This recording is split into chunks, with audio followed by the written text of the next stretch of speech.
Welcome one and all to episode 118 of the Cinegeeks podcast, where movies, TV, and all things geek align. I'm Roy, still joined by my co-host Angela. Hello. Hi Angela, and hindi lang kami ni Ange ulit ang nandito sa booth. Yes. Booth? Booth. Ay nako, we also have again back on the podcast our good friend Smash That Screen. Hello po. Pew, pew, Welcome pew. back to me. Ako rin nag-welcome back sa sarili ko. Welcome back to you. Thank you po, Cinegeeks. You're welcome, and glad to have you back here with us because for today's episode, Kiembak. Oo. The Kiembak. Kiembak. Kiembak. Kung may Kiembot na Kiembak. Ganon? Yes. ano yung bago tayo magsimula, kung ano yung pinag-uusapan natin, magbe-bleed over ba dito sa sa podcast natin? Parang hindi. Parang off the record yun. Ay, off the record ba? Sige. Sige. Officially, for today's episode, we will be talking about the following films. Firstly is No Other Choice, directed and co-written by Park Chan-wook, starring Lee Byung-hun and Son Ye-jin, and Quezon, directed by Gerald Tarog, written by Tarog and Roddy Vera, featuring an ensemble cast led by Jericho Rosales, Karil Yuzon, Mon Confiado, Aaron Villaflor, Romnick Sarmienta, Chris Villanueva, JC Santos, and Ian Glenn. Yes. Ooh. Oh. But before we continue, we'd like to remind everyone who hasn't done so to follow our pod wherever you listen to podcasts like Spotify, Apple Podcasts, and YouTube. Also, don't forget to follow us on Facebook and Instagram so you can join in on the fun. Also, visit our website, www.cinegeekspod.com, for the latest in movie and TV news and reviews. Send us your questions, suggestions, and violent reactions to our email address, cinegeekspod@gmail.com. And by the way, please join us on our Facebook group called the Cinegeeks Hub. There, you can interact with us and with your fellow Cinegeeks. Yun. Thank you very much for that bit of housekeeping, Ange. Okay, so before we get to today's set of movies for this episode, we're gonna be doing something new dito sa podcast, and we're gonna be introducing the Smash Report. Smash Report? Ako reporter. Nag-uulat. Nag-uulat. So tuwing dito si Smash sa episode sa podcast, okay, where we ask him, kasi siya yung isa sa mga cinephiles na kilala natin who really consumes any and all types of film. As in talagang mas... Any. Oo, Any talaga. Everything, everywhere, all at once. So, Yeah. kahit sabay pa dalawa yan, may isa dito sa kaliwa, isa sa kanan nanonood yan. Lalo na yung mga sine na nasa film festival circuit. Yung mga Yes. international. Yes. Yan. So, si Smash, nakasama namin siyang manood nung Riefenstahl. Yung nasa last episode natin. So, maliban doon, we understand that you also saw the majority, if not all, actually, nung mga ibang sine sa KinoFest 2025, as well as yung 2025 Japan Film Festival. Pero kasi weird kasi may nagka-Japan Film Festival noong January, di ba? Parang magre-reset kasi sila eh. Kaya daw sila nagdalawa this year to reset it next year na Burmats ulit. So, isang taon. Yes. Akala ko parang na Mandela effect lang ako na parang, wait, di ba Japan Film Festival na this year? Bakit yun na naman? Parang nag-COVID na naman ba? Nakatulog na naman ba ako ng na-lockdown ba ako ng isang taon? Ay, nako. Kaya, sige, yun ang alam ko kasi di ba, February siya? Nitong mga same year. Feba. So, kaya daw nila ginawa yung October para to reset the Japanese Film Fest 2026 for October na rin. Or per month, latter part of the year, hindi na February. Sad. Okay. Yun. Yun ang alam ko ba? Pero feeling ko kaya lang naman nila ginawa yun para mabigay na sa atin agad yung Godzilla -1. Hindi na kailangan mag R matey. Anyway, sige. We wanna ask you, since ikaw yung nakapanood nung majority ng films ng dalawang festivals na yun, dun sa Kino and sa Japan, ano yung mga favorite films mo? Let's talk about first Riefenstahl. Kasi ang summary ng thoughts ko doon is it's a painful watch, not just because of the atrocity of the topics discussed in that film, but because it's hard to admit that it's a great film. Alam mo yun? Yung parang, ang hirap i-praise nung film because it shows the reality of the atrocities ni Hitler and ni Riefenstahl. So parang, alam mo yun, medyo half-hearted ako in a way pero I have to recognize the beauty of the art of the cinema. True. Ang shortage lang ng film for me was that hindi lang masyadong clear yung age ni Riefenstahl depending on the scene. Parang nadidisorient lang ako. Okay. In a way. Kasi diba nagka-cut back siya to past and then present ulit. Oo. Tapos another time period lang. So medyo hindi lang malinis yung pagkaka-edit in a way dun sa part na yon. Or hindi lang malinaw kung kailan ba siya 1978, kung kailan siya yon. So yun yung summary. Tapos water sports. Yeah. Let's talk about that. Yeah. Because for me, ang summary ng water sports for me, it's a good way. It's actually a great film discussing against corruption of the government without being too preachy. Yeah. Yes. Amen. Amen. Alam mo, ito, masabi ko lang dun sa kasi parang malaman yung amen. talagang, wag talagang parang wag preachy. Amen. May clap na. Amen. May laman yung amen. And to think this is a short film, ha? Yun na and nga. it did more than a full-length film. May nakakatawa. Amen. Nakakatawa kasi yung trailer ng water sports. By the way, the film or the short film was shown doon sa Cinemalaya Film Festival na itong kakatapos lang. Skinip namin ni Angela yung short films kasi naubusan na kami ng oras. Guys, sobrang hectic nung linggong yun. Bang klase. There's no other choice. No other choice. Naubusan na kami ng time. Pero yung tuwing magpapalabas ng mga features, meron yung lahat ng trailer ng lahat ng mga sine, pati lahat ng shorts.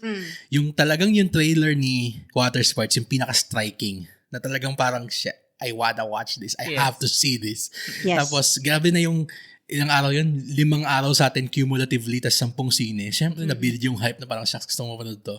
Tapos parang, bago tayo nakapanood nung shorts na yung sa environment, government, whatever, yung sa Kinofest din, na parang, okay, is this gonna live up to the hype? Yun yung kinakatakot ko lang before watching it eh. And I'm happy to say na it does. Kasi talagang, hindi lang siya lives up, it surpasses the hype. And I was also able to watch, this is the second edit ng Water Sports. It's a different edition in a way. Okay, I did Iba not siya know dun that. sa Q Cinema. Okay. I love them both actually. This one was better. Mas malinis na to. Mas malinis to. So Malinis to. pinalabas na rin pala siya last year? Q Cinema. Kasi nakalagay doon sa credits nung trailer, Oo di ba? nga, Q Cinema. Q Cinema Bawal, siya. umiyak, makamamatay. And also, I love that. I love that galing. talaga. expound ko lang din yung secondary theme niya. Mas malinaw yung secondary theme niya, which is LGBT. Oo, kasi Wait, medyo dun sa unang edit, No. hindi.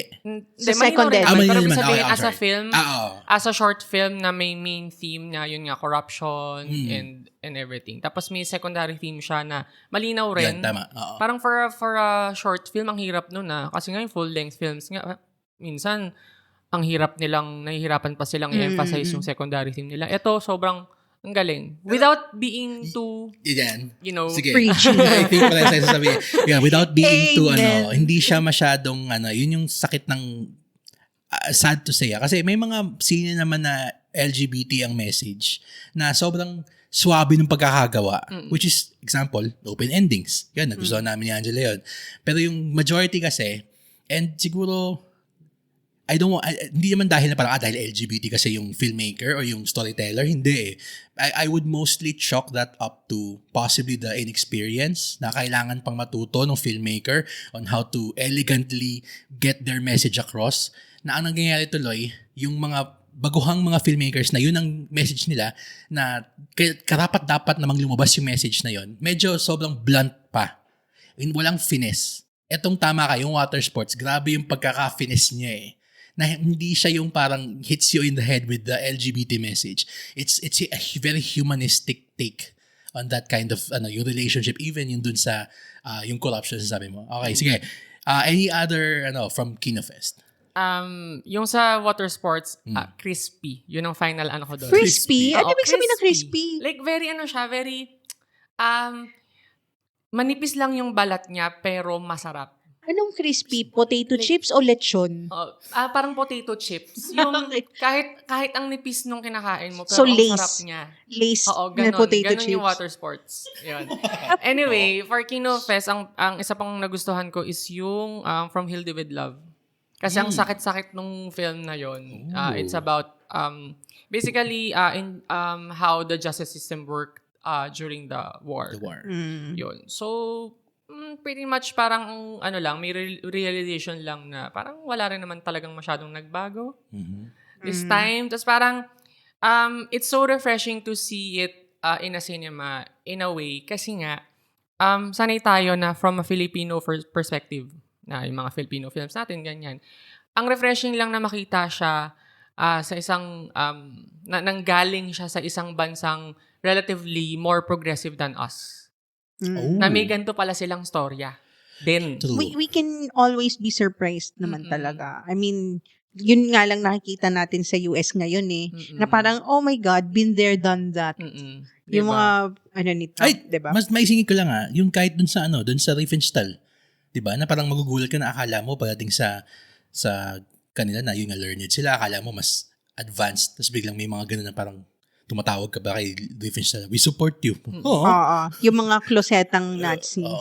Kasi guillotine era pa to yung kasi may beheading as the capital punishment. Tapos si Hilde kasi doon nabuntis siya, tapos yun nga basically how did a mother na nakulong go through motherhood. Yes.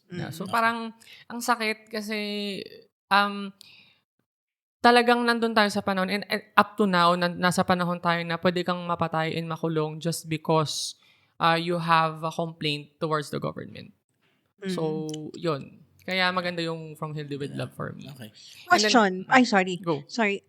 Ilan yung napanood mo out of how many movies sa Kino Fest? Sa Kino Fest, so 4. Out of? Out of, hindi ko alam kung ilan yung lineup mga 8. 8 or 9. Ah. Kasama si Riefenstahl. Okay. Please, sorry, go ahead. Yun. So, for Japanese Film Fest naman, ang nagustuhan, of course, just before this episode, galing ako sa Spirited Away. Classic. It hits different. Like, same feelings, same vibes, but it hits you on a different spot in your soul. Yun yung summary. Yung parang, siya, yung same feelings, pero it's more of discussing why. The whys behind the feelings rather than what are the feelings. Alam mo, totoo yan. May mga movies talaga na napanood mo na before, nagandahan ka, it hit you back then. Pero pag pinanood mo, parang as you age, parang mas lumalalim siya. That's And true. yun nga, parang meron ka na namang another layer na napeel just by watching it on a different age. Oo. Yun. Tapos Showtime 7, malapit sa puso ko kasi nga journalism. So, it's about news broadcast. So, like, medyo may bubog. Pero, it makes sense. Kasi parang ako, hindi ko lang akalain na may ganung sa Japan. Kasi very, sa Japan, di ba? Very Asian. So, iniisip ko, very sila. Kasi sa atin sa Philippines, medyo expressive ang mga journalist natin. So, may ganun ding side pala sa Japan. Hindi sila impartial yung mga journalists natin. I mean, no offense to them, I really admire our local journalists. Pero, they are personalities themselves. Yes. They are celebrities as well. Parang ganun ang tingin ng public sa kanila. And nagsasay din sila ng mga opinion nila. Unlike yung mga ibang journalists talaga na nakikita natin sa ibang bansa, di ba? So yun, din, ang maganda kasi sa Showtime 7, ang na-appreciate ko is never niyang ginawang santo yung mga bida. So talagang binreakdown niya yung personality nung mga main characters na there is good and evil behind every person no matter how good their intentions are.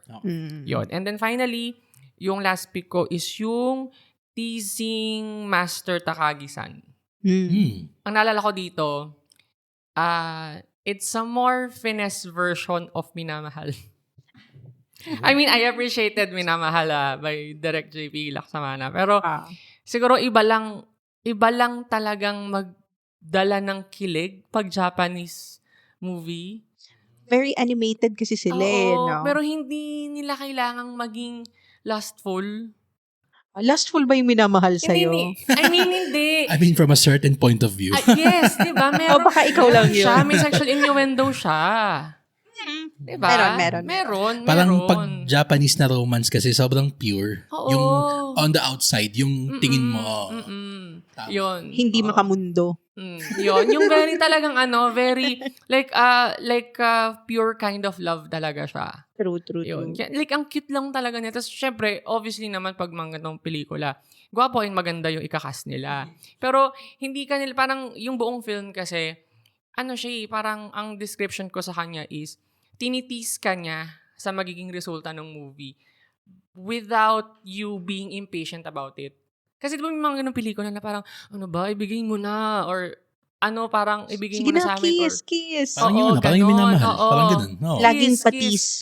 Parang ito, hindi nila masyadong kailangan ng ganon to transcend or make the audience feel the love of the characters toward each other. Yung dalawang Yung bida. dalawang yan. Okay. Yun.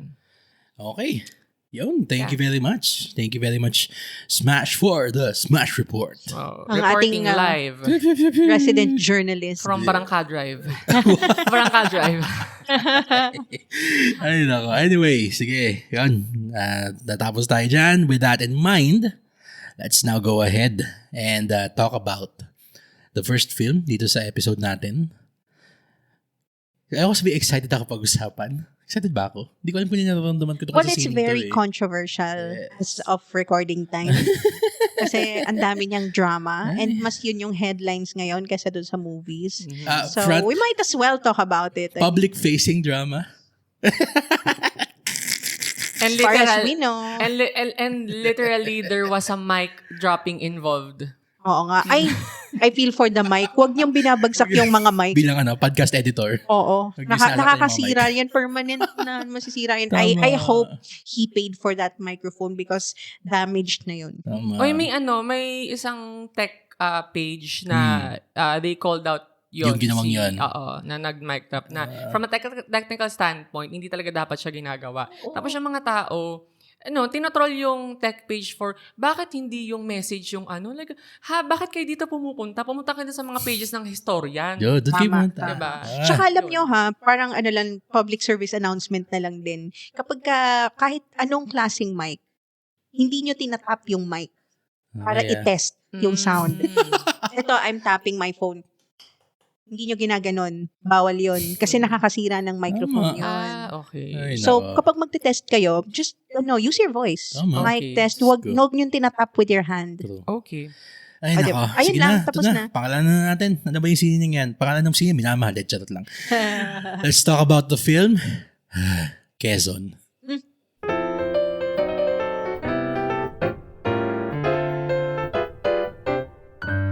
Quezon showcases the life of Manuel L. Quezon, President of the Commonwealth of the Philippines from 1935 to 1944.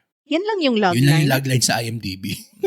And pag may nagsabi na naman ng spoiler alert ha, Ay, bakit yung kanya Baka kwento ito? ma-crumple ko yan. Wag yung kwento ito kay Quezon. yung kay Gomborza daw, yung spoiler alert daw na mamamatay yung tatlo. Come on, people. Are you drugs? Oo. Hindi daw siya kasi Gomborza. Ano yung Majoha? Majoha. Baka spoiler alert na magiging presidente si MLQ. Ay, no! Oh my Ay, God! Spoiler! Wala. Ay, nako. Sige na. Simulan na natin. Guests first. Smash, what did you think of Quezon? Quezon is a different vibe compared to its predecessors. So, General Luna, Goyo, and Angelito. It's, sa Bayaniverse so far, Angelito yung favorite ko. Short film siya, pero it did the most impact to me.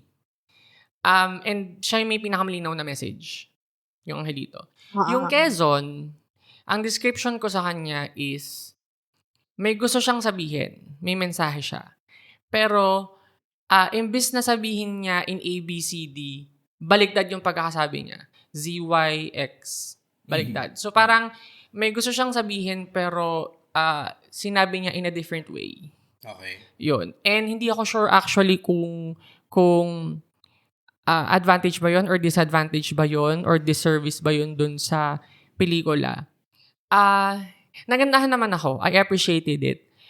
Ang ang caveat ko lang or ang very, like, hindi siya nitpick eh. Ang issue ko talaga dun sa film was more on continuity of the characters. Kasi kung ako yung editor or may decision dun sa movie, sana si Benjamin Alves, sana nanatili na lang siya dun sa Quezon within that film. Yung sa film. Yes, I agree. Totally agree. Yun. Sige. Kasi naguluhan ako dun sa sequence eh. Oo. Tapos, si Chris Villanueva, pwedeng another character siya within that film. Tapos, sana si Aaron Villaflor, siya na lang talaga na natili siyang Joven Hernando all throughout. Until, Tapos, pinatanda na lang. In-age na lang siya. Oo. Kasi naguluhan ako talaga dun sa, kasi may part na nag-meet si Aaron Villaflor, Joven Hernando, and si Jericho Rosales yes. na MLQ, di ba? Ang weird. Kasi parang, bakit? Oo, tama. I Yun. completely agree with that. Nalito din ako kasi si Benjamin Alves din pala, yung parang real life Quezon. Akala ko actor lang talaga siya dito sa universe na to kasi yun yung in-establish niya sa umpisa na he's the one portraying Quezon on screen. Yes. So parang I would have loved it if tama ka, naging consistent na lang dun sa illusion na yon na merong screen version ng mga characters. Although, hindi ako, parang, I think it's right naman to use Chris Villanueva as the aged Joven. Kasi, meron siyang daughter eh. It doesn't make sense if si Aaron yung aged version ni Joven, tapos may daughter siya na halos kalapit niya lang ng age, di ba? So, parang yun lang yung sa akin. Yung parang hindi Hindi tutugma. Doon naman ako kakati yung utak ko. True. Pero yung kay Quezon, kung may Joven na younger na si Aaron, dapat may younger din na Quezon. Oo, yun. Na hindi si Benjamin Alves, hindi yung screen version. Oo. So, feeling ko masosolve yung dilemma na to if merong younger Quezon na nakast. Okay. Ito, for the people who know me, meron akong bubog sa sine na to na labas na, parang meta na siya about the film. So, because of that, without going into detail, it took us a while, Cinegeeks, to, decide to watch this film. Kasi, in all honesty, I thought that General Luna, at the time, was very good. Talagang, alam mo yun, siya yung antidote na hinahanap natin nung panahon na yon sa lahat ng mga repetitive, mindless trash na lumalabas from Philippine cinema at that point in time. Hindi pa norme yung meron tayong mga independent cinema na talagang alam mong ginawa na may puso at ginawa na talagang hindi gagawin yung sakit ng mga big studio productions. To be quite honest, also then, para lang for transparency's sake, hindi ko napanood yung Goyo. Yung Angelito, tinry ko siyang simulan kaso I got busy with other stuff so hindi ko na natapos. Pero I can see, yung sinasabi mo na para siyang iba yung vibe niya talaga doon sa yung from the rest of the three, yung Angelito, iba yung dating niya. Galing niya na ni Art Acuña. Doon sa kung napanood kong part, galing siya. Actually, oo. Angelito nga din yung favorite ko. Oo.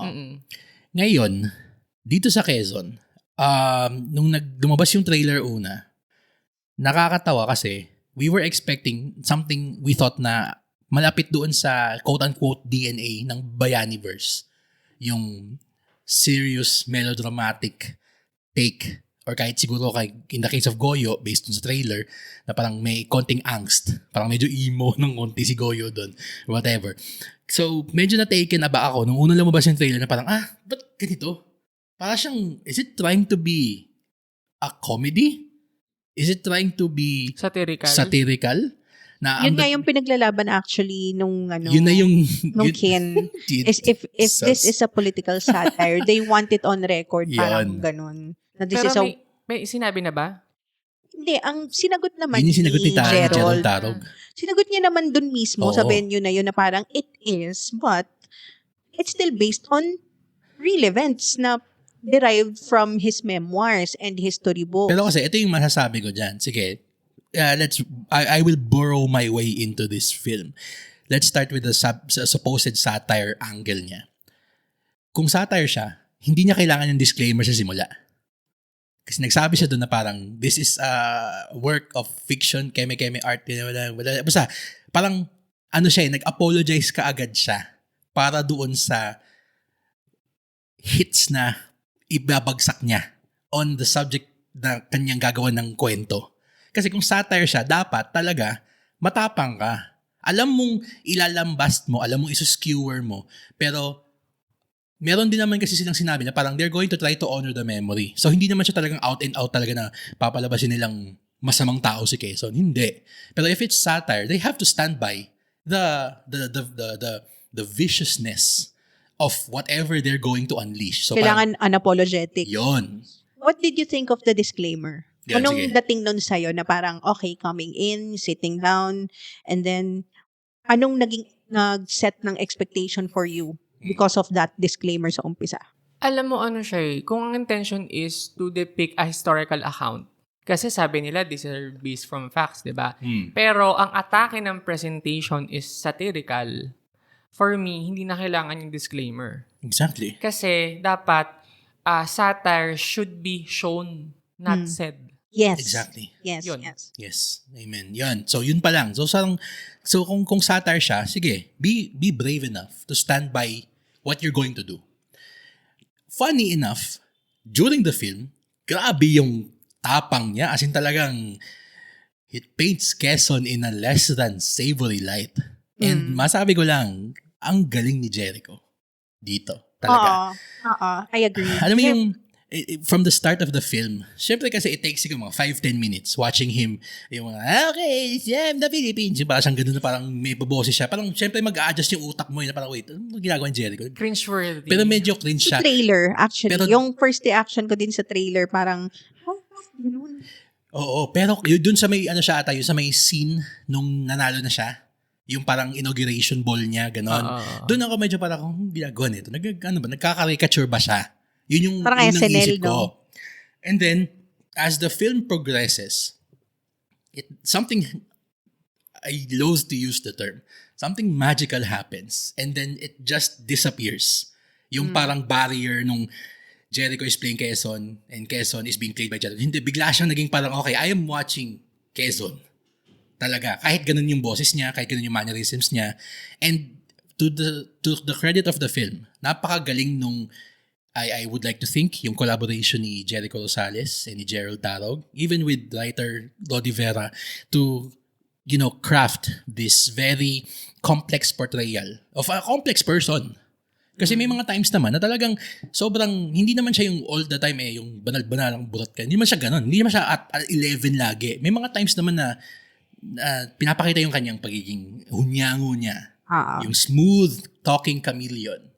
How was Jericho's portrayal of Ikaw, Quezon for kumusta si you? Jericho? Ako, wala akong question naman. Sobrang effective niya for me. Siguro lang dahil nga may image tayo ni Manuel L. Quezon, parang mas effective sana kung, or like ideally, an older actor sana yung nag-play. Pero since actor nga naman siya at magaling siya, alam mo yon, hindi ko na-feel yung actual age ni Jericho Yun eh. True. against the age of his character. So, Napanood ikaw, mo ba Ange? yung Quezon's game? Ay, yun. Raymond Bagaching. How is the, In comparison, kasi sige, ako how kasi hindi ko napanood eh. Okay. For me, mas impactful yung Quezon's game. Although, hindi ako sure kasi kung... Wait, yun si ba Raymond talaga Bagaching ba? yan. Hindi ba si TJ Trinidad? No. Hindi. Okay. Raymond Bagaching Okay, yun. sige. Oo. Kasi doon pinortray yung medyo hindi kasi kilala si Quezon na naging tumanggap siya ng mga Israeli, mga Jew refugees at that time. Kaya nga maganda yung relationship, diplomatic relationship ng Philippines and Israel because of it. 'Di ba na tayo visa free sa Israel? Yun. So, yun siya because of it. Kasi tayo lang ang tumanggap sa kanila at that In time. Asia. The time. Asia, at Oh, that in Asia. time. One of the very few. Yes. Almost the entire world closed their doors talaga. So, at that time, basta you need to watch it. Kasi, I will. grabe yung yung dun, meron kasing point sa film na kinailangan niya ng painful political choices. Mm-mm. Na yun na lang yung term ko na hindi spoilery. So, in a way, hindi rin niya glorify ng sobra si MLQ, pero ni-recognize niya yung achievements talaga ni Manuel L. Quezon, not just as a president, but as a person. Pero in terms of acting, si Raymond Bagaching versus Jericho. Magkaiba kasi. Iba yung atake Dahil nila. magkaiba kasi yung atake. Okay. Siguro lang, mas nag-resonate lang ako dun kay Raymond Bagaching kasi yun yung kilala kong Quezon. True. Ito naman, kay Jericho, hindi ko kasi alam na may ganong side pala si Quezon. So ako, hindi ko nga alam na ano siya na F-boy pala siya. Oo nga, hindi ko actually. alam. Kasi diba yung recurring theme na F-boy si General Luna, F-boy si Goyo, F-boy din pala sa Quezon. So parang, F-boy verse dapat. oo, hindi bayani F-boy verse, hindi bayani verse. Di ba? Parang it's their way of making these heroes Human. like human. Oo. Tama, Pero parang tama. ang weird lang. Ikaw, Ange, kamusta si Echo para sa'yo as Quezon? Actually, yung mga unang trailers, talagang sobrang jarring niya for me. Sobrang taken aback ako na para siyang yung Chad Powers voice. I kept on using Chad Powers. Chad I mean, Powers. if Parang, you haven't seen that excellent show on Disney Plus, si Glenn Powell, Chad Powers, galing na. as in, sorry for the term, pero binoses Kiki niya talaga yun. As in, Chad Powers. So parang sa akin, si Quezon, si Jericho, alam na naman natin lahat yung boses ni Echo eh. Oo. Alam natin na he's parang using this other voice. Yeah, Na hindi ako sanay na nagme-method siya. true. Kaya para sa akin, parang, wait, ano ba to? Parang, comedy ba to? Or parang, well, yun nga, it turns out it's comedy. Pero played up na in the backdrop of historical events naman. And nung pinanood ko naman yung mga videos ni Quezon, makes sense. Although parang para sa akin, para siyang naging impression, SNL impression, ganon. At first. Yun Okay. nga. Oo, Parang kasi performative. performative Quezon. Oo. Tama kasi, di ba? Uso yung term na performative. Di gamitin na natin. Might as well. Ayun, very that. So, Ayun. pero tama ka eh, there comes a point in the movie na parang bigla na lang mawawala yung sheen of the impression performance. Parang ma-embody niya na talaga yung character. Kasi I think, so medyo umpisa ng movie, exaggerated yung pagkaka-boses niya. It's just about the voice eh. Kasi yung gestures naman, yung mismong acting demeanor, kuha niya naman. Pero yung voice lang yung medyo tinone down niya sa bandang gitna. That's true. Siguro that has to do with direction. Kasi Then, siguro masyadong 11 yung Oo. umpisa. Yes. True. Eto, sige. Hindi na natin iisa-isahin yung sobrang embarrassment of riches na meron itong scene na to in terms of its supporting cast. Some of which are talagang excellent in my opinion. Yes. Let's start with you, Ange. Who was the one supporting cast member / actor, of course, yung character / and actor na talagang nag-stand out para sa'yo dito sa Quezon? Dalawa actually. Okay. Wow. 2 for 1. Actually, pero pwede ang tatlo eh. Wow. Kasi pantay sa akin si Sabihin Chris. ko sana yun, The Angel's Burger Special. Buy one take. Naging 3 for 1 na pala. Sige, go. Shoutout sa B1T1 Coffee. We're not sponsored, pero Not sponsored. hashtag baka naman. Baka naman. Pero kasi ang ganda na nagkaroon ng full circle moment talaga, no? Si Quezon, yun nga, from the exaggerated to, ay, wait lang yung sparkles na parang, okay. So, continue, Ange. Yung dalawang nag-stand out for me, Chris Villanueva and Jojit Lorenzo. Si Jojit. Jojit, yes. Hi, sir. Congratulations po. Yes. Congrats, best actor ng Cinemalaya. Best actor. Deserve. Kasi Chris Villanueva, siya yung talagang nakita mo yung parang na-embody niya naman yung character ni Joven. He felt like a natural, parang aged version of Aaron Villaflor. Na hindi ini-impression, na hindi niya ginagaya yung performance ni Aaron. Just to make it, make sense on screen na they're the same person. He was his own person, an aged, more parang man of wisdom, ganon, na mas grounded na in reality. Tapos si Jojit naman, yung parang other side of the same coin ni character ni Joven, ni Aaron / Chris Villanueva. Sila yung mga journalist and mga periodista na nakikita yung buong picture That's true. as opposed to what they publish. Mhm. So, yun. Maganda na nasabi mo kanina yung about dun sa journalism kasi may dalawang may dalawang direction lang ang pupuntahan ng mga journalists eh. It's either you're idealist or realist. True.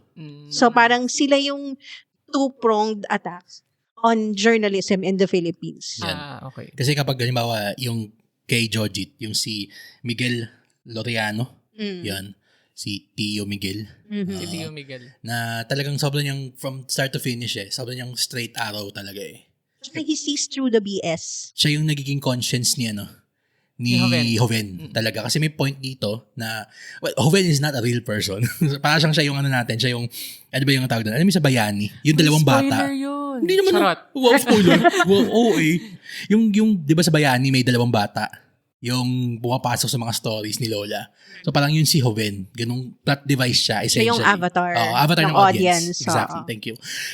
Ngayon, nakakatuwa kasi, essentially, ang ganda na, since si Joven yung audience, parang si Jojit yung naging parang conscience of the audience watching din. Kaya ang galing talaga. Chris Villanueva, great actor. Jojit, awarded actor. Walang problema.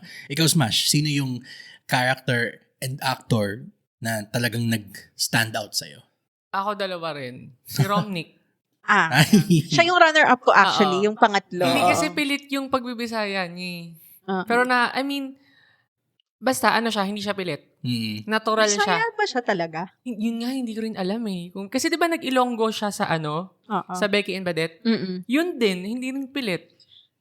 Oo. So, ang galing niya. Tama. I agree. Native Kay of Romney. Cabanatuan, Nueva Ecija. Tagalog. Tagalog. Di Tagalog. Tagalog So, slash Magaling Ilocano. talaga actor talaga. So, Yeah. yung diction niya of Bisaya, I'm not a Bisaya myself, hindi ako marunong magbisaya, pero sa sa pakikinig lang, ang ganda. Ang ganda, like, ang galing. Tapos, for me, hindi naman siya, kumbaga, supporting yung role niya, pero hindi siya naging plot device lang. It was really clear that they had a good relationship talaga ni Manuel L. Quezon. And actually, throughout the years of me reading the history, of course, I don't know everything. Pero meron lang akong mindset na parang ang naging best president and vice president combination, silang dalawa. Iconic, no? Parang although ang maganda kasi dito, hindi rin naman glorify yung tandem nila.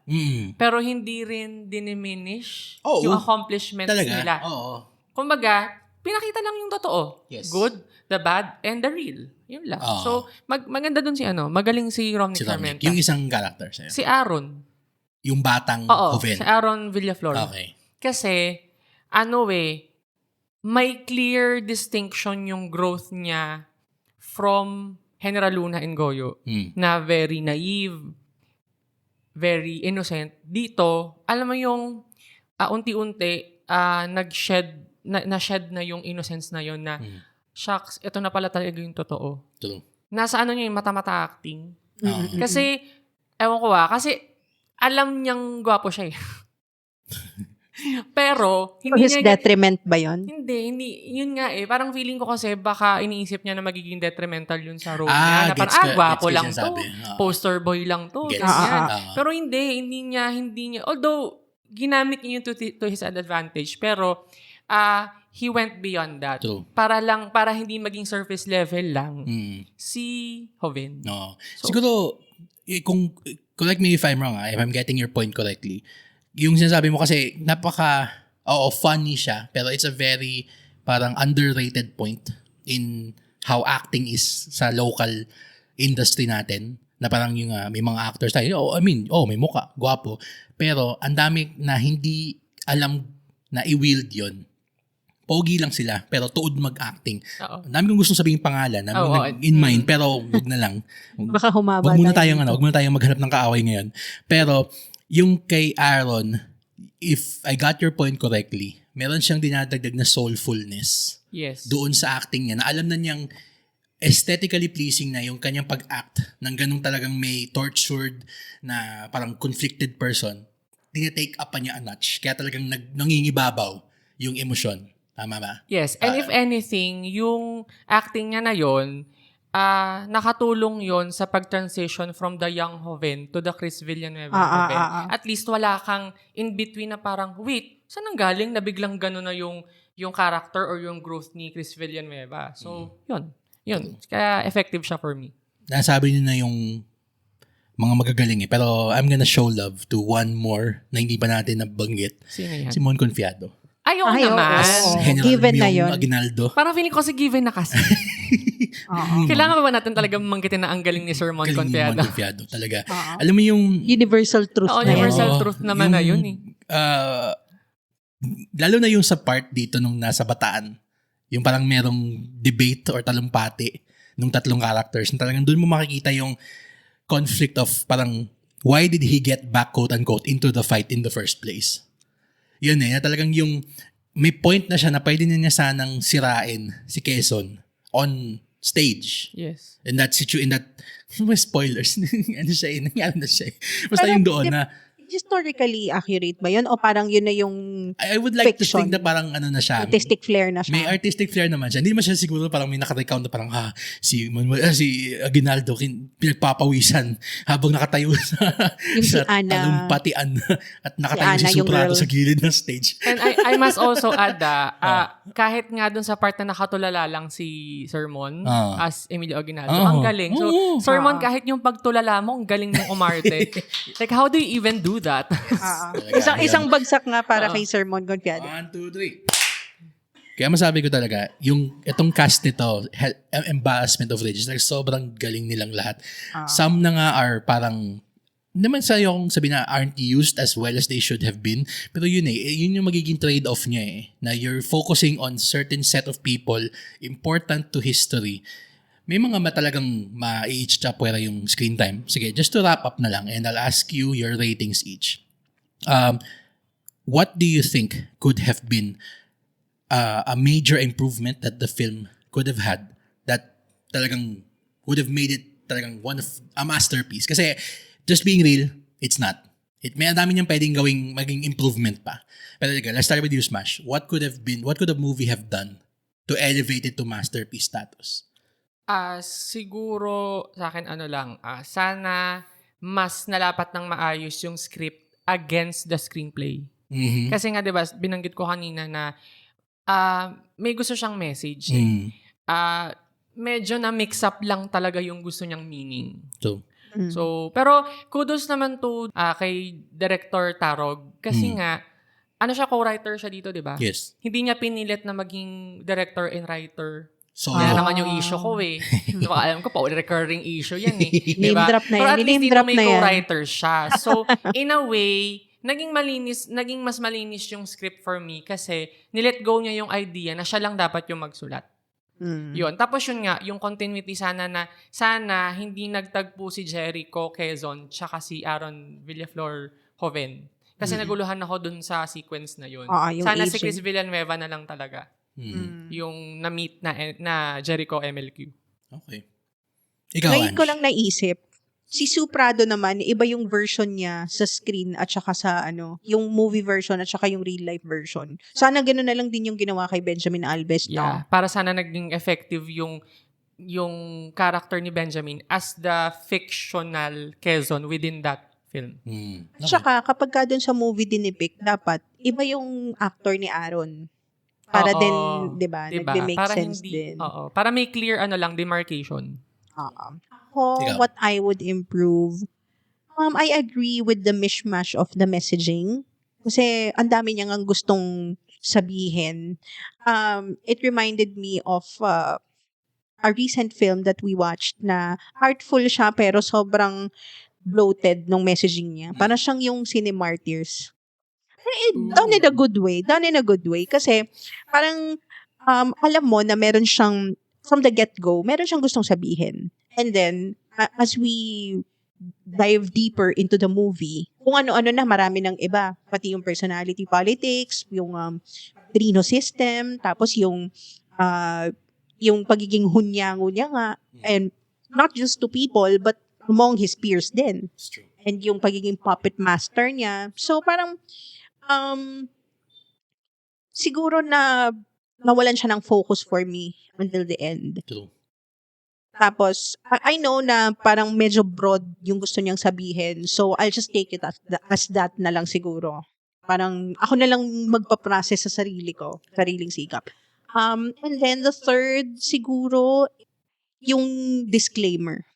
I think that really hurt the credibility of the movie and the message. Nabawasan ng power yung message because he apologized for it in the beginning.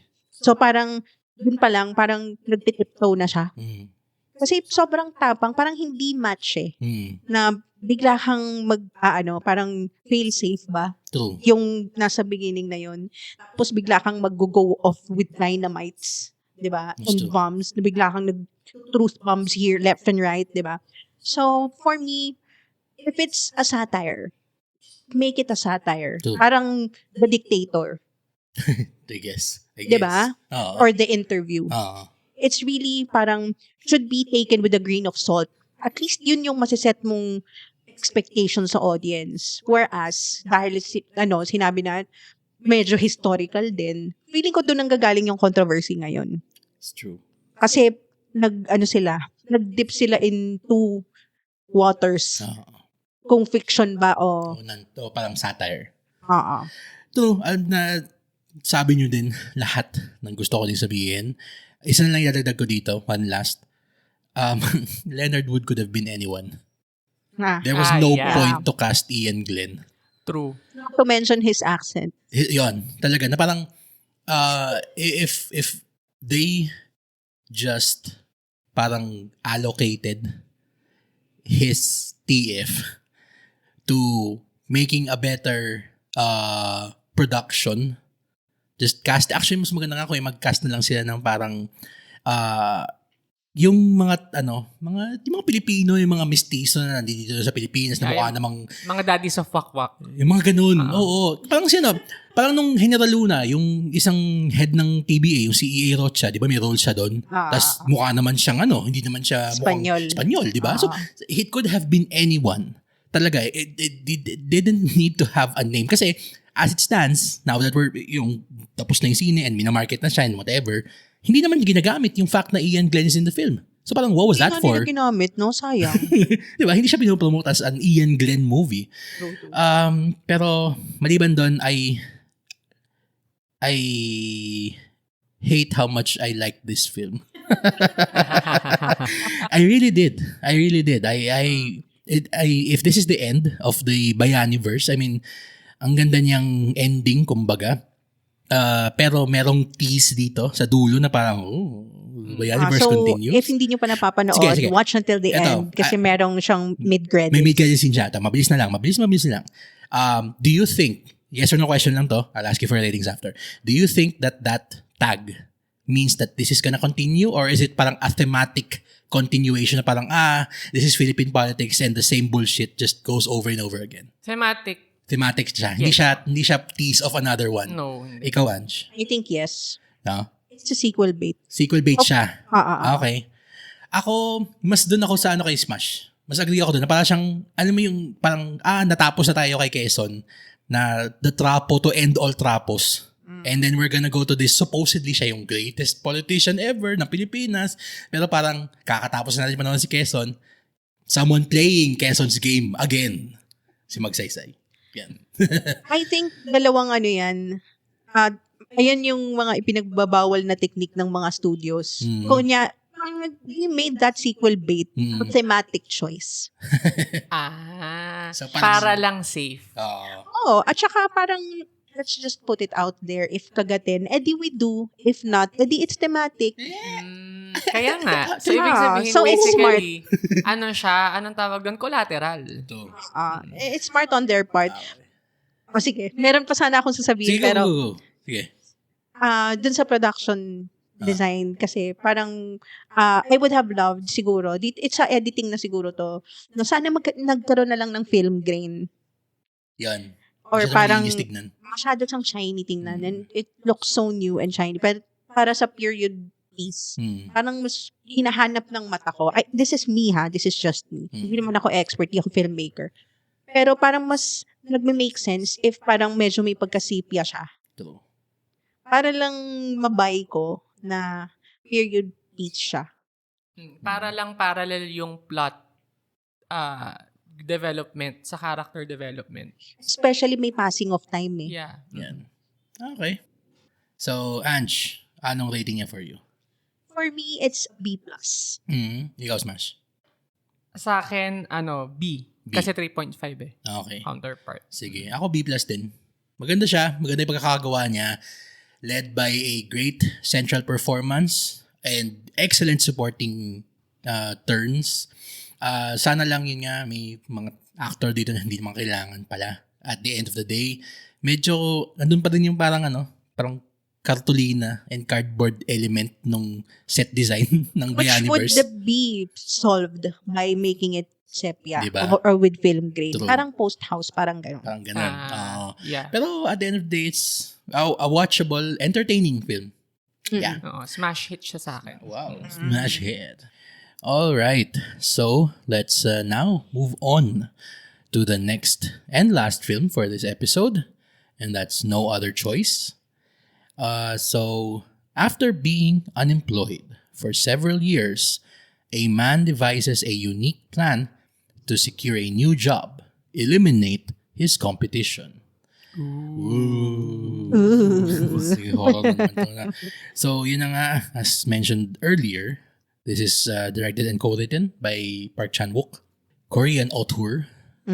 Binigyan tayo ng such memorable films as, of course, Old Boy, Handmaiden, tsaka ako, personal favorite ko na ginawa niya, hindi nga yung scene eh. Yung niya, yung kanyang HBO series, yung The Sympathizer. Yun, sobrang ganda ng Little known show. If you haven't seen it yet, nasa HBO Max. Diba? Yun naman yung pangalan niya ngayon? Pro Max. HBO Pro Max Plus. HBO Max. HBO Max. So, yun. It's an excellent TV show. Let's start naman with you, Ange. Ikaw, what did you think of No Other Choice? Wala, bakit ako ang hirap nito?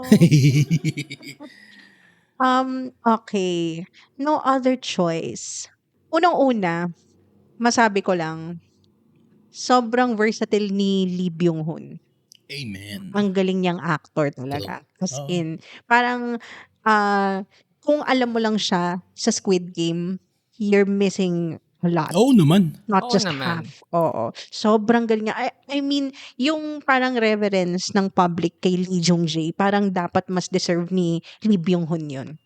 And now I get it kung bakit pinupush siya for Best Actor. I know it's a long shot given yung mga kalaban niya. Pero pinupush siya for Best Actor sa Oscars eh. Sobrang galing ng performance niya. He's such a charismatic presence on screen. Every time True. you see his face, sobrang daming expression.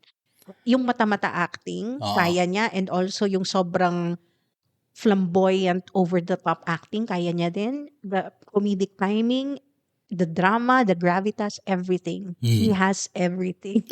Talk about acting range. Acting range. Range, yes. Diba? In Siya its full talaga. glory. He carried this movie on his back. Talaga. Kasi for me, medyo clunky yung story. Although very powerful yung message. Very powerful yung message and yung themes niya of desperation, of survival. Pero yung performance talaga ni Lee Byung-hun yung nagdala. Yun talagang yung bedrock nito. That's what carried me through emotionally True. and intellectually. Especially kahit yung mga scenes niya na walang script. Para sa akin, siya yung pinak-stand out sa movie na to. Okay. Ikaw, Smash. What did you think of No Other Choice? No Other Choice is such a writer's dream screenplay. I mean, parang inisip ko as a writer, oh my gosh, like, sana ako yung nakapagsulat nito. Ganon, like, although co-writers, diba? Co-writer. din. Oo. Si Park Chan-wook, yes. Yun talaga Yeah. yung key, no? Kapag may co-writer. Pag may co-writer ka talaga. Kasi collaborative naman talaga. Magandang collaborative ang talaga ng writing. Kasi nga, para na-vet mo yung script and the script against the the direction of the film. Mhm. So yeah, while the intertwining themes are a little overwhelming, the film successfully blended them well into a firm stance for us to vet our choices as a society. This gaunt stare of Lee Byung-hun is just a glimpse of how his acting prowess deserves to be pushed for the award season. This film left the mind with no other choice but to linger into the core values of humanity. By the way, ano yan, isa yun dun sa yung story mo sa IG. Yeah. Yan. Kaya pala The nalagay word ko of yung- Smash. Okay, yung Yeah. Smash that screen. Ayun. Yeah, anyway, so, sinabi mo na it's a writer's dream, kumbaga. Anong ibig sabihin mo doon? Kasi parang pag sinabi kasing writer's dream, usually, ang iniisip ng tao is yung makakagawa siya ng perfect screenplay by himself or herself or themselves.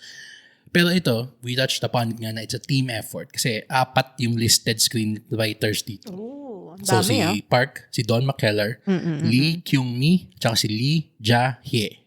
So 4 sila. Ikaw, sige, why is it a writer's dream? Itong movie na to. Kasi nga, katulad ng sinabi ni Ange, ang clear ng message niya eh. Clear yung message niya. Kumbaga, ano siya, arguably, maraming themes dito sa movie na polarizing siya. Pero, pag nag-present ka ng polarizing themes, dapat may resolution.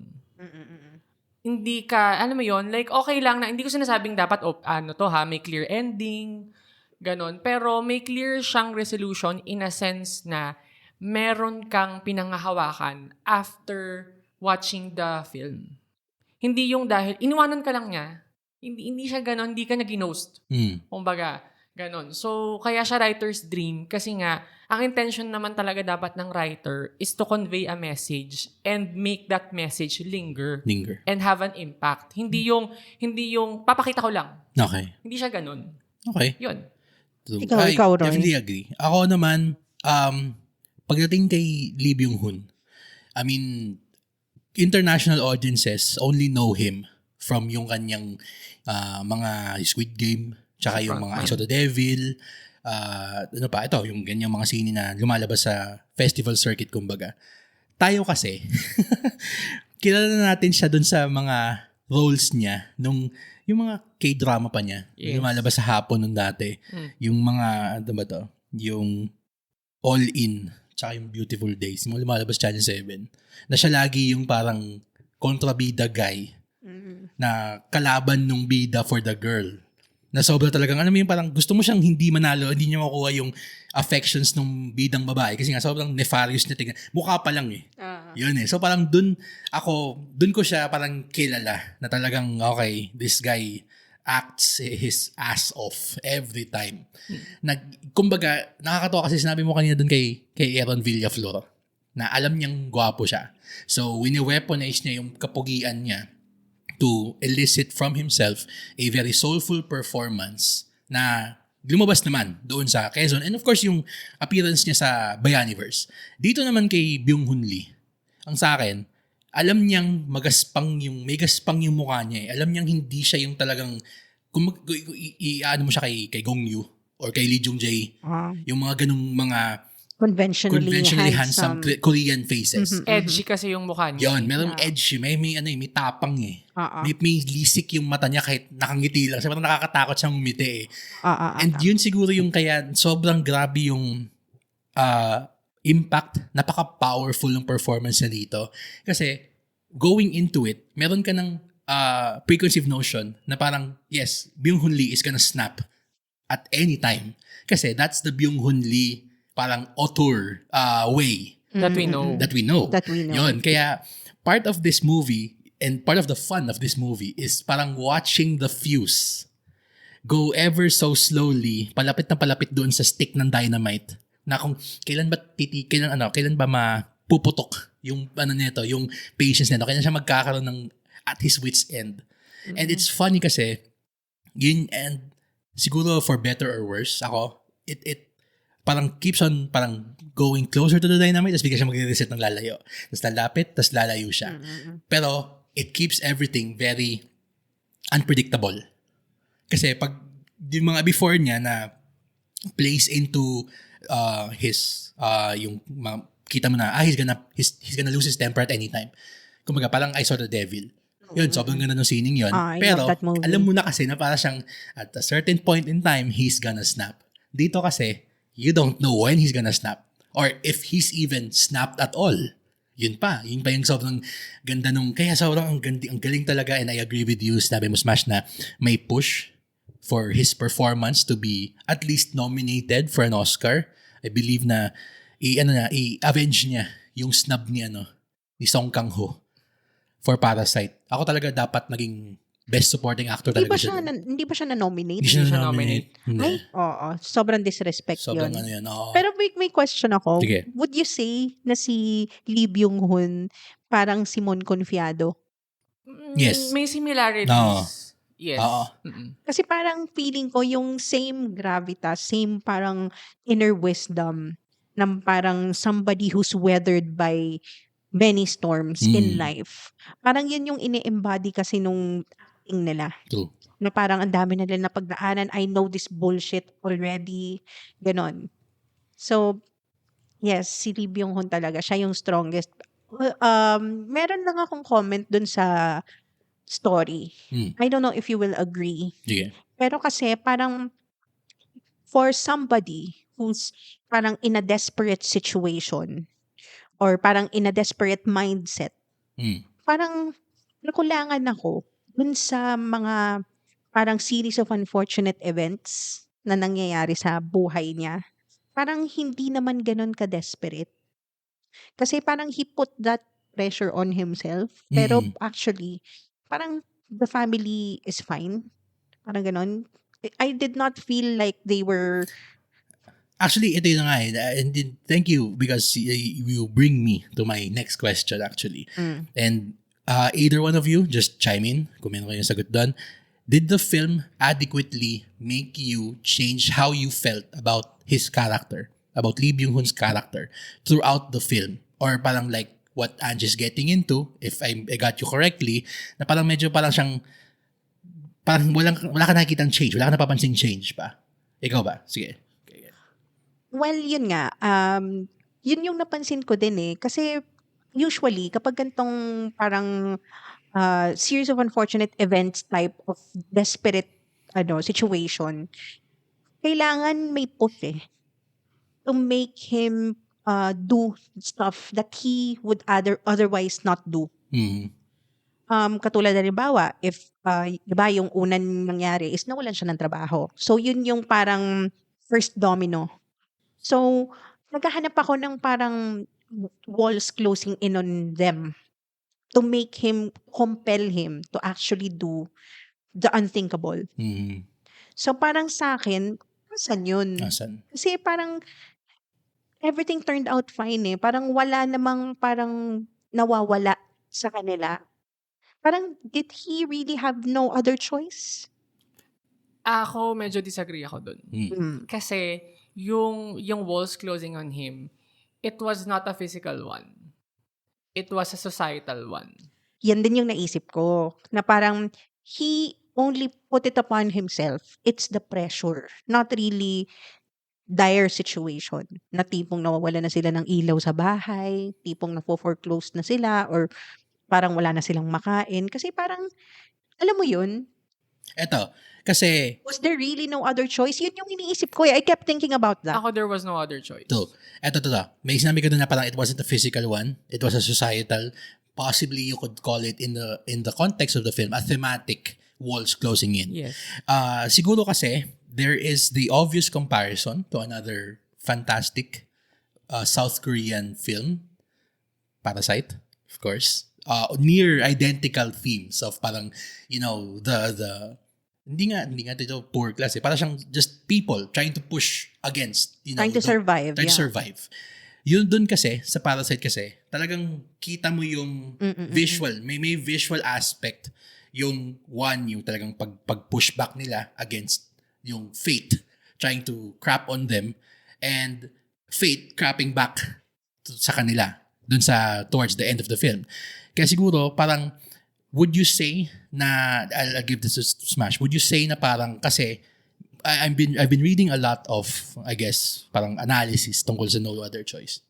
Sinasabi nila na imbis na ganun siyang yung nangyayari kay Mansu, yung character ni Byung-hun Lee, mas nangyayari siya sa paligid niya. Na parang yung bahay nag-deteriorate, yung mga ganung klaseng would that be a better and appropriate parang way of looking at the walls closing in thing that Angie is referring to? Oh, I think so. Kasi sa akin naman, yung sa struggles, meron namang mga hints here and there na nag-struggle siya.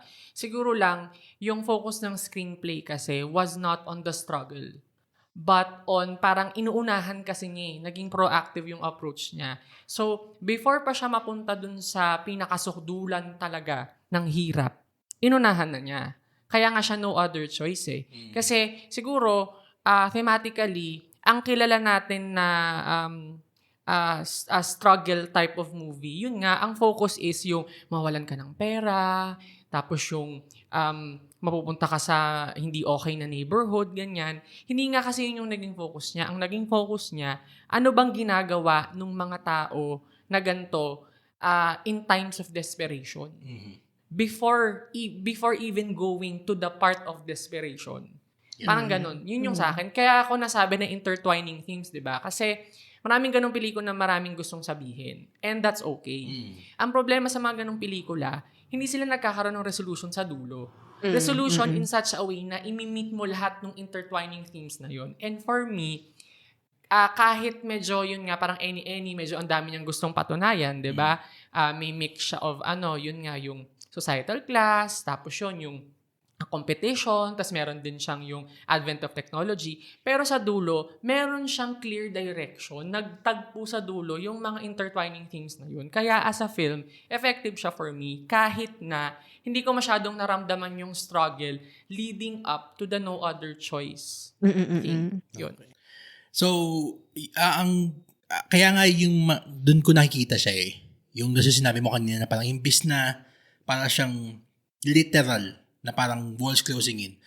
Kasi nakita na natin yun sa gawa ni Park Chan-wook dati. Mas parang siyang old boy Kasi yung old boy, meron siyang ticking clock element Siguro ang ginawa niya dito, tinanggal niya yung ticking clock mula dun sa plot. Tapos nilagay niya siya dun sa parang, first and foremost, this film is made for Koreans. So parang if a Korean watches this film, I'm pretty sure they're going to feel resonate with how desperate, how No Other Choice see the story is. Relative to their culture. Relative to their culture, exactly. Kaya siguro hindi ko siya magets. Na parang kasi iba yung way nating Pilipino ng pag-respond doon sa parang pag sinabing no other choice. Kasi yung sa kanila, parang pag sinabing no other choice, kailangan nilang i-balance yung they have to survive and they also have to parang still maintain appearances. Na you still have to look as if nothing wrong is happening. Yun. Sa Pilipino Yun yung kasi, factor na yun, sa Pilipino kasi, yung parang, idea natin of struggle, oo, yun yung medyo screw societal appearances na kasi sa atin As long as makasurvive ka. Parang, parang at all costs. Sa kanila, meron pa rin Yun yung tinatry siguro i-balance. Status. Na parang, do I balance this status, this social status that I've built for myself? Or do I give up parang yung gano'n? Kasi pag sa kanila naman, pag sinabi talagang sobrang walang-wala ka na, talagang paraya ka sa society. So, yun. Ito yung pinaka parang, I would think, pinaka-important na question, I guess, for this film. Does the film handle its tone shifts gracefully? Let's start with you, Smash. Ako, not exactly. Okay. But it was really intentional. Okay. Kasi, ang intention ng movie is for it not to be as clean or as graceful. Yung parang, kasi parallel yung plot development niya na talagang ganun siya ka-messed up. Kasi nga messed up yung character. And yung gusto gawin. Oo. And hindi niya tinry na maging dapat sobrang clear-cut yung mga editing or clear-cut yung It worked in favor of the movie. Okay. Yun. Ikaw, Ange. Ako medyo issue ko yung pacing. Okay. Pero yung tone, in terms of yung tonal shift na parang may magpapatawa bigla. Tapos bigla magiging sobrang ipapakita niya yung reality ng kung gaano ka-dire yung situation. Tapos bigla tayong pupunta sa isang segment na yung quote-unquote isa sa mga murders niya ano mo yung parang played for laughs. Ako central yung central sequence itong movie na to is I admit one of the more hilarious sequences of that happening in any film this year. Pero yun, did the film handle that properly? I say pacing kasi it Sorry. greatly affected the tone for me. Okay. So, para sa akin, magkakabit kasi siya eh. Kasi parang I am following this new character introduced to me dun sa kwento. And then, iba yung tone niya. And then, in the middle of that, biglang may i-introduce ulit na bago. Parang nag-jump siya. And I get it if hindi siya linear. Pero parang kasing, sobra kasing magkaiba yung tone nung bawat character. Yung pinafollow niya, yung sinustok niya, di ba? So, parang para sa akin, na-confuse ako sa kung ano yung mararamdaman ko in terms of tone. Kasi parang shifting siya all the time. And hindi ko alam kung intentional yun or not. Pero, yun nga eh, di ba yung sinabi mo na parang played for comedy yung isang character, yung isang storyline, let's say storyline. And then, bigla tayong babalik dun sa big picture in the middle of that. Parang ganon. Tapos, yun, sa akin, medyo issue sa akin yung pacing kasi walang focus. Hindi ako makafocus sa isang character na in-introduce. Merong how many characters? Tatlong central. Oo. Tatlong central. So, parang, yun, because of the lack of focus and the pacing, hindi ko na na laser target yung tone for me. Ako naman, nung una natin siyang napanood, by the way, we thank Creation Studios for inviting us to see the film during its Philippine red carpet premiere. Thank you po. Thank you. Yun din yung naramdaman ko. Medyo para siyang, it was a bit all over the place. In terms of yung may magiging part dito na parang okay, puro siya ha ha ha ha ha. Tapos bigla tayo babalik sa biglang seryoso. Tapos medyo parang napaka-slapdash nung niya nung emotions niya eh. And medyo din ako na parang, okay, wait. Wala siya yung swabe, malinis na takbo. Yung swag. Yung swag like Parasite. Kasi I'm very sorry if I'm gonna go back to that film. Kasi it's the most obvious comparison. Yes. Pero kasi, yung sinabi ni Smash, na para siyang, it may be intentional. Na talagang sobrang ganun yung talagang parang cinematic nuances. Yon. Na at one point bigla kang tatawa kasi yung ganun. Parang paparamdamin ka niya nung nasa headspace ni Lee Byung-hun Na parang kung gaano ka bigat yung situation for him as a character, as a family man, and as this person trying to survive. Kasi parang ang nangyayari din, nakikita niya yung sarili niya dun sa bawat isang tawag dito, yung nakimimit niya ng mga other candidates although I mean of course we're expecting greater things from a master filmmaker such as Park Chan-wook. Sana lang yun nga medyo na hindi ko naman hinihingi na maging talagang sobra pa siyang yung may swagger talaga na sobrang pulido like Parasite pero nagawa na niya before sa Old Boy Oo nga. Nagawa na niya na parang yung tone, gabi din yung tonal shifts nun. Whiplash pa nga, if any. Ang pero masabi may ko. focus kasi at saka maayos yung pacing niya. Yun. Merong talagang progression ng narrative na masusundan mo. Hindi siya shifting. There could have been a more cleaner way of transitioning from one situation to another. Kasi nangyayari tuloy, so tayo biglang napaka-abrupt Para tayong tumatalon-talon tayo from the first target, tapos we go back to his family life, and then to the next target, and then back to his family life, na we're put in the mindset of this person, pero sa akin, parang make it a bit more cinematic, na parang sinanay tayo ni Park Chan-wook sa isang ganitong style niya. Parang medyo, okay, jarring lang siya, pero I also get din kung bakit niya gustong gawing ganun kasi nga, he wants us in the head of this protagonist. And I guess that's his cinematic way of, putting it on screen. Alam mo, naisip ko nga, No. parang written siya for miniseries. May ganun siyang, May may ganun siyang energy. I mean, the story not the screenplay itself. Kasi Okay. feeling ko, parang constructed siya as parang one target per episode. Kasi Mm. it's very Dexter for me. True. So Actually. parang para sa akin, yung shifting niya, it would make sense if it's a miniseries. Siguro kasi, hindi mo pa napanood yung The Sympathizer, no? Yung The Sympathizer kasi is based on a true story of triple agent ba siya? No? Parang ganun. Parang siyang, Vietnamese secret agent na triple agent for either the US or the Viet Cong ng Vietnam War. So parang grabe yung talagang jumps niya in terms of time and character kasi tas ano pa si Robert Downey Jr. na iba-iba yung character ni Robert Downey Jr. Pero yun dun feeling ko nasanay siya or this movie was written in the same headspace as he was in when he was adapting The Sympathizer. Na parang he felt, I think na he felt na he had a bigger canvas or a bit more leeway to try to flesh everything out. As compared to parang kung nasan yung headspace niya when he was making the Vengeance trilogy, or even yung Stoker, Handmaiden, yung ganon. Kasi parang ang nangyayari ngayon, and I'll get to you, nakikita ko yung ang dami mong gustong sabihin, Smash. Parang iba na Di mo yung sure. ganyan. Parang kasing yung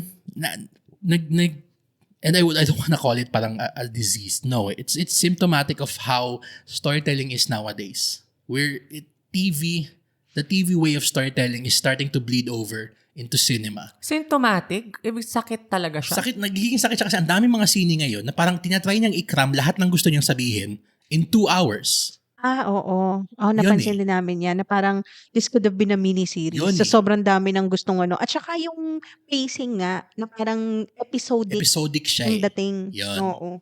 Sige. Okay. Unload Kaya it. na. Come on. Sige. Ako, okay. Ayun na. Sige. MC Smash. I love you both. But ang dami sa sinabi nyo na I completely disagree. Okay. Masabi ko na po ito na yung last na guest. Grabe. Joke lang. No, kasi for me, the story, the story, they move alongside the character development. Okay. Kasi on paper, it's plot driven. Kasi nga no other choice, very verb yung ginamit, no other choice. Parang statement siya. So it moves along the story. Parang yung title, choice, so action, 'di ba? So iniisip mo na plot-driven to, very plot-heavy. Pero actually, the meat of the plot is relative or it changes depending on the character, which is yung character ni Byun. So sa akin, dahil nga character-driven siya, doon nang gagaling yung messiness nung plot. Kasi nga, dahil no other choice siya, di ba, nagpaplano siya.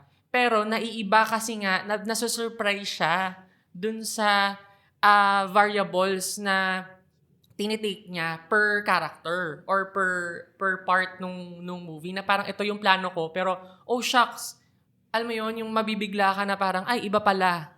So, dun pumapasok yung element of no other choice. Kasi nga, pinagpaplanuhan niya ng maigi, tapos biglang, poof, as in, 360 degrees, iba na yung magiging plano ko. Kaya sobrang mess up nung nangyayari sa plot na it appears na ang gulo ng plot. Pero ang totoo talaga, naguguluhan yung character kasi una, hindi siya yun eh. Hindi talaga siya yun. Yung the way he acts, hindi kasi ganun yung talagang character niya. Kaya lang, dahil nga no other choice siya, he had to do it. Even if sobrang mess up na or sobrang out of ano na yun, kumbaga out of his plans na. Kaya for me effective siya kasi hindi naging pilit na maging messy yung plot. Sadya lang talagang naging messy siya because of the character development. Yun. So kaya siya effective for me. And yun nga, despite nga, I mean, totoo naman yung sinabi niya na mess up and everything. Yun eh, like ginulo mo yung Lego piece or yung puzzle. Pero at the end of the film, nabuo mo lahat yung messy parts na yun. Nagkaroon siya ng resolution. Kumbaga, na-traffic lang sa EDSA. Parang ganon. Yun. I guess. Yun lang yung ano ko. I mean, happy naman ako dun sa resolution. Yun, oo pero eh. how he got there, parang, isa pang magandang i-compare siya na movie is yung One Battle After Another. Yun. Kasi, ganun din naman siya. He's also parang running from a desperate situation and trying to solve lahat ng mga sunod-sunod na mga problema that comes his way. So, parang, bakit nagawa ni PTA ng Mag-isa. maayos? And also, thematic, I mean, sa pacing, it's very satisfying. Yun. And yung tonal shift, siguro wala masyadong tone. Tone is very consistent sa Ubaa. Pero, ayun, bakit nagawa ng One Battle After Another? Ako feeling ko, kung bakit nagawa ni Ubaa na mas maganda kaysa sa No Other Choice. Kasi, singular. Yung ating, yung parang ano niya, yung kanyang vision niya. Kasi yun yung, I think, nagiging problema if there are too many cooks in the kitchen. Yung nga, 4 yung screenwriters na credited dito. Doon sa Ubaa, PTA lang, written and directed. Alam niya kung saan niya dadalahin. Alam niya kung ano yung kailangan niyang gawin. Meron tayong mga characters na bring about the complications, pero the roadmap is clear. Parang we follow Leo's character, and Leo's character is king. Dito kasi, and I guess siguro, siguro ito naman mas localized naman, na mas doon sa South Korean drama way of writing. Now, we have to give these characters so much screen time to flesh them out. Pero ang sa akin, why did PTA use such parang less screen time? O feeling ko mas less yung screen time ni Sean Penn kaysa dun sa yung si Go Boomy dito sa No Other Choice. Pero bakit mas kilala natin si Sean Penn kaysa dito sa kay Go Boomy sa No Other Choice? Kasi Go Boomy, Sean Penn's character is in orbit around the other characters. Nagtutulungan yung in terms of the script, the story, for me, mas nagtutulungan yung mga characters to develop each other. Complementing sila. Whereas sa No Other Choice, the story almost stops to introduce Go Boomy, yung si shoe salesman guy, pati yung asawa ni Go Boomy, inintroduce din, pati si wife, inintroduce din. Ang daming para siyang stop-start tayo eh. Yon. Whereas doon sa Ubaa, si Sean Penn, nakilala natin, habang kinikilala natin si Tiona Paris. Yun, siya. Tapos si Chase Infinity, nakikilala natin habang nakikilala natin si Leonardo. Leo. Tapos si Benicio del Toro, nakikilala natin habang nakikilala natin si Leo. So they're all in orbit of one another, all in the service of Leo's straight story na parang he has to get from where he is to where Chase Infinity is supposed to be to save his daughter. Dito kasi, ang dami na parang we have to feel for Go Boomy. We have to feel for the salesman guy. We have to feel for his wife. We have to feel for his kids. Yun. Hiwa-hiwalay. May subplot pa yung kids Hindi niya. siya nag-i-intertwine. Yun, hindi siya nag-i-intertwine. Yun yung sa akin. And again, by no means is this a knock against Park Chan-wook. Kasi yun na nga may signature siyang ganun eh. Kasi nga sa Sympathizer, kagana siya kung TV show siya. Kasi you can only focus on just one Yes. storyline every episode. And then there's gonna be this one big episode that just mashes this and converges them all together in a satisfying whole. Ito kasi, ang iba, ako, personally, I think a movie, ibang ang mission niya. It's supposed to tell a story, a coherent story, using complementary pieces that resolve in a set time limit. Okay, ang magiging parang alternative niyan, magiging para tayong Love Diaz na sine. 4 na oras, diba? Hindi pa tapos yung sine. Tapos wala namang complementary na mga Ligaw na bala. Na ba yan? Madami na yung mga bashers natin. Yes. Oh my gosh. I got one in. Pero yun, yung kung para siyang yun na nga this was a great film. No doubt about it. Led by a great performance. Pero this was written for me as a TV show, as a mini-series. Ganun ka stop-start yung kwento eh. Wait, let me clarify lang ako. For you, hindi intertwining yung mga characters. Hindi malinis yung intertwining nila. Ng characters. Hindi And they're complementary. supposed to be connected, di ba? They're supposed to be connected For eh. you. Tapos Oo, meron isa kasi pang sila yung mga candidates eh. Tsaka may, tapos may development pa dito. Of course, we're not gonna spoil it because we want you to see it.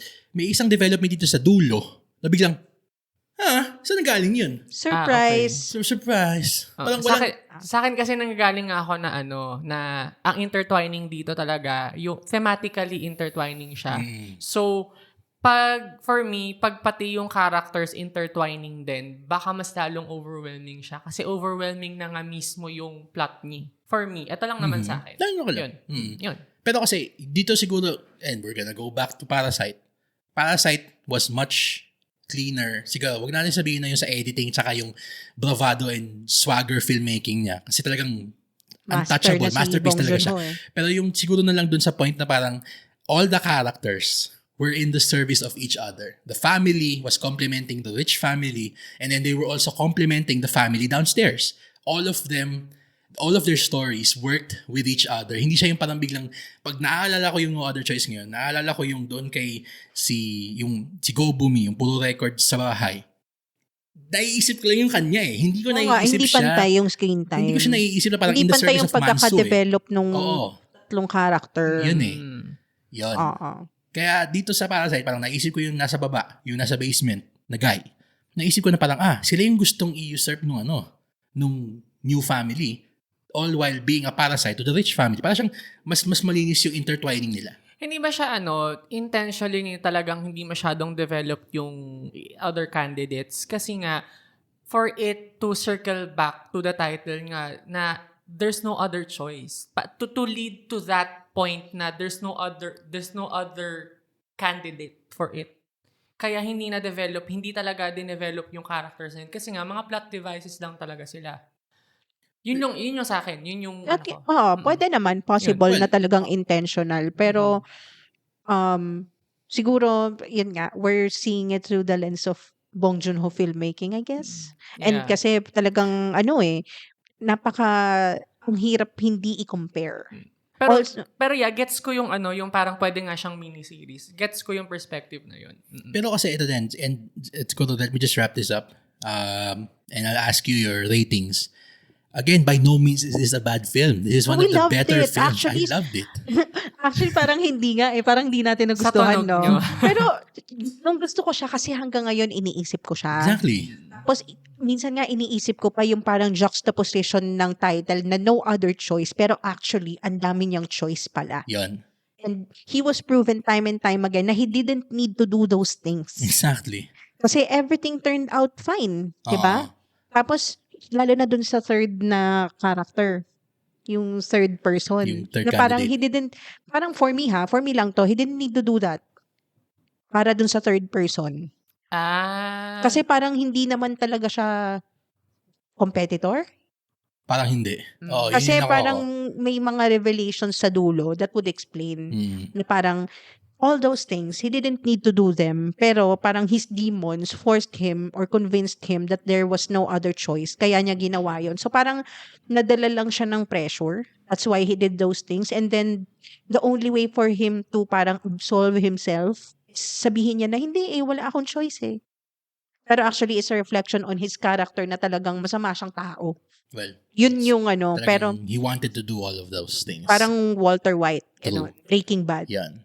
Ikaw, Smash. Ako baligtad ako. Yun. Yung parang, yun nga yung parang No Other Choice. Yung, kumbaga, centrally, dun nga pumapasok yung this is out of his character. Na, for me, mabuti siyang tao. Nagkataon lang talaga na napunta siya sa desperate situation. Kaya niya nagawa yun. Yun yung sa akin. Kaya parang it doesn't make sense na gawin niya yun kasi nga it's out of his character and in the first place ayaw naman talaga niyang gawin yun, but yun nga, no other choice siya eh. Yun yung sa akin. Alam mo, ang ganda kasi itong movie na to actually says a lot about you, the beholder, kasi it's how you view desperate situations. Na parang ano bang maghahari? Are you an optimist or a pessimist? Parang how would you approach this kind of desperate times? Yes. Kung mag-aano ka ba? Panghahawakan mo ba yung goodness mo? o kakapit ka sa patalim. Para siyang Rorschach test, no? True. That is true. Ako naman, yun na nga, by no means is this a bad film. One of my favorite films of the year. Galing-galing ni Byung-hun Lee, Banglase. Yun lang, sana lang, and I'm basing this from the viewpoint of me watching a film. As with any critique that I give out, I look at this first and foremost as a film. And there are, sige, for better or worse, chastise me if you want, listeners. Meron ng set way eh. Meron ng parang classical elements of film eh. Parang meron tayong nakasanayan na yung plot, yung ganun, development ng plot, development ng character. Siguro, yun na nga, Park Chan-wook is trying to do something new. He's trying to experiment as well. And there's nothing wrong with that, especially with an author like him, na talagang he has carte blanche to experiment with the way he does his films. Sa akin lang, na parang as a movie, kasi nga, may napanood na tayong miniseries niya na ginawa din niya na maganda. Then yung pagkakagawa doon, parang tinransplant niya yung pagkakagawa niya ng miniseries niya dito sa scene na to. So anong nangyari tuloy, nag-suffer yung parang how classically, quote-unquote, in my head, a movie is supposed to be constructed. Sabi natin as a sculpture.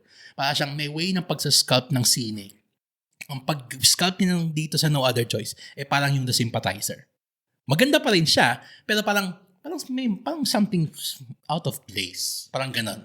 Pero if I'm gonna look at it from yung sinabi ni Smash din kanina, na parang siyang, it's intentional. Talagang it's meant to disorient you.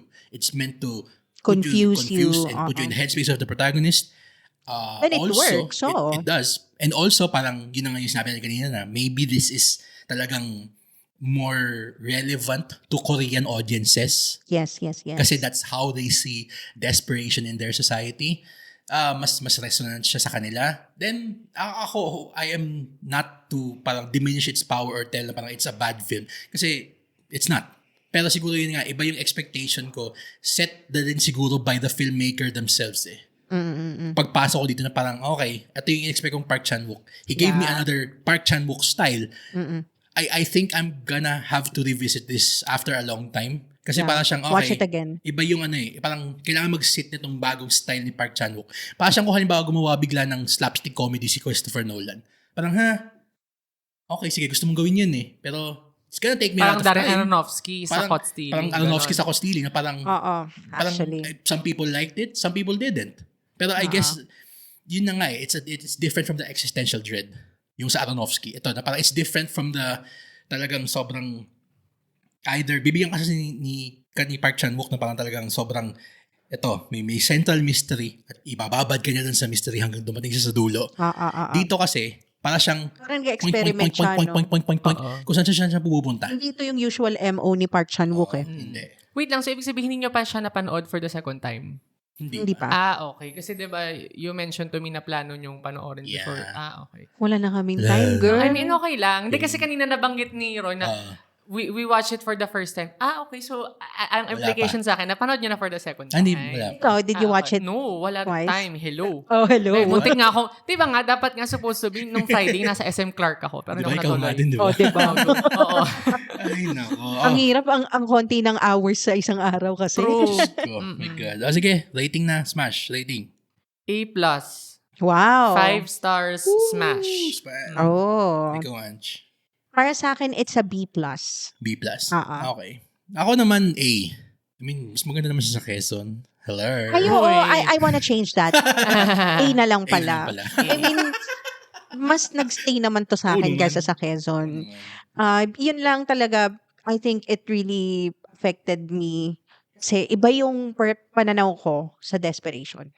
Pero that's on me, not on the movie. Baka this is a case of on your end na nagandahan ba kayo? Nagandahan Nagandahan kayo, kami. pero hindi nyo siya nagustuhan. Nagustuhan ko siya. Oo. Ako nagandahan ako, pero hindi ko siya nagustuhan. Kasi nga, iba yung perception ko sa situations and how characters would actually, go through that kind of situation. Ako naman, nagandahan ako sa kanya pagkakagawa. Pero, ito yung tricky part dun eh. Hindi ko siya nagustuhan base sa kung paano ko alam gumawa ng something si Park Chan-wook. Okay. Yan. So parang it's Park Chan-wook introducing a new arsenal, a new parang part of his arsenal.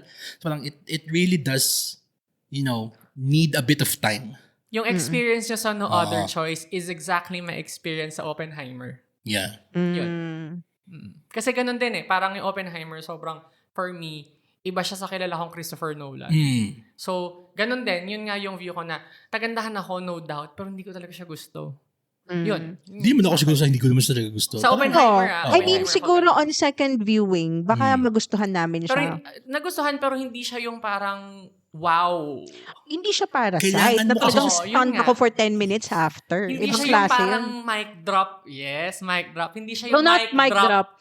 type of ganda. Metaphorical mic drop. Do not drop sorry, microphones. Sorry. Do not. Do not drop your mics, Oo. please. Metaphorical mic drop. Naku, magalit sa akin si Angela. Diyos ko.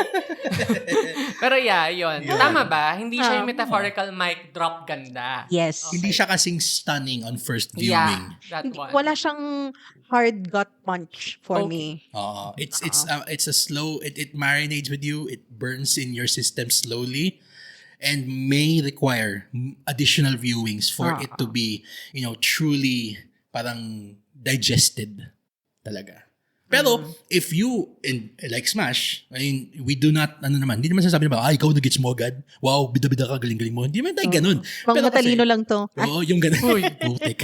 Pag Uy, matalino bida-bida lang. ba ako? Hindi naman, I mean, Iba yun. Si ano yun. Ay, Ibang episode. taga-McDo kasi ako So, Iba. paano mangyayaring bida-bida ako? hindi, iba yung Charot. bida-bida. Hindi si Smash. Okay.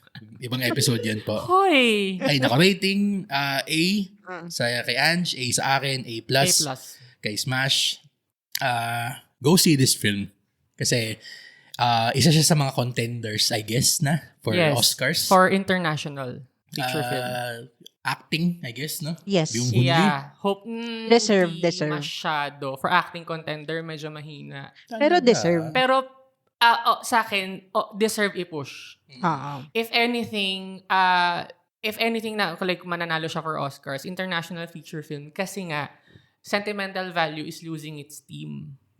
So, parang, right, as of this recording, parang ang nagbabattle na lang for international film, 3, surprisingly, yung entry ng Brazil, A Secret Agent, and then yung entry ng France.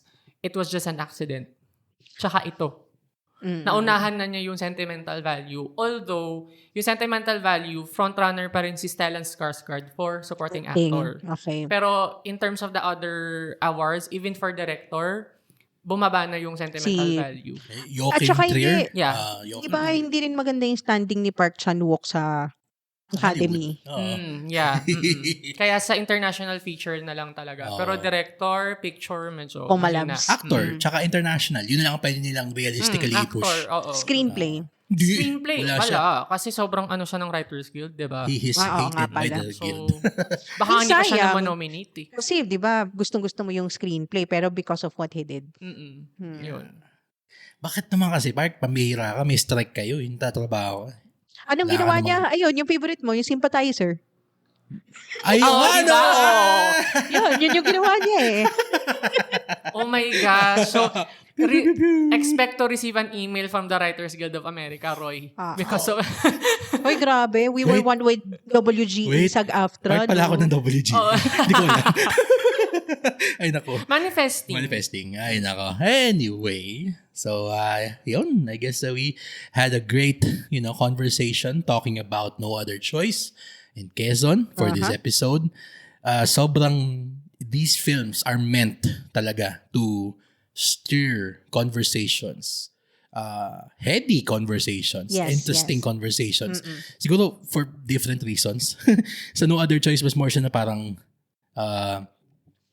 ano ba ang pananaw mo dito sa subject na to? Kung parang siyang Rorschach test, sabi mo kanina. Tapos doon naman na Quezon, parang, wait, PR stunt lang ba yun? Yung mga ganon. I mean, it helped. Di ba? Greatly helped. I mean, hope, sana. Sige, If it's a PR stunt, effective. for their sake. Ay, nako. So, if you've seen either or both of them, please share your thoughts with us. We'd love to hear from you.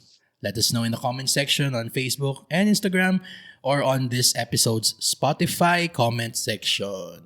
And don't forget to set your players to automatically download our new episodes so you don't miss out on our fun Sinigi conversations. And while you're at it, give us a 5-star rating baka naman on Spotify and Apple Podcasts if you had fun or learned something new during this episode. Yes, and as always, the studio and distributor of the films weren't given any creative control or editorial approval of this episode. They are hearing our review for the first time, same as you are. And of course, we also want to thank our special guest for this episode, Smash of Smash That Screen. Where can they find you online? Thank you po, Cinegeeks. Please follow me on Facebook, Instagram, TikTok, X, aka Twitter, and Letterboxd. Yo, no. Yeah. Special halo. What's your handle? Smash That Screen. Please follow me on Smash That Screen. Okay. Okay, so for my co-host Angela and our guest, Smash, this is Roy. Thank you for listening to the Cinegeeks podcast, where movies, TV, and all things geek collide.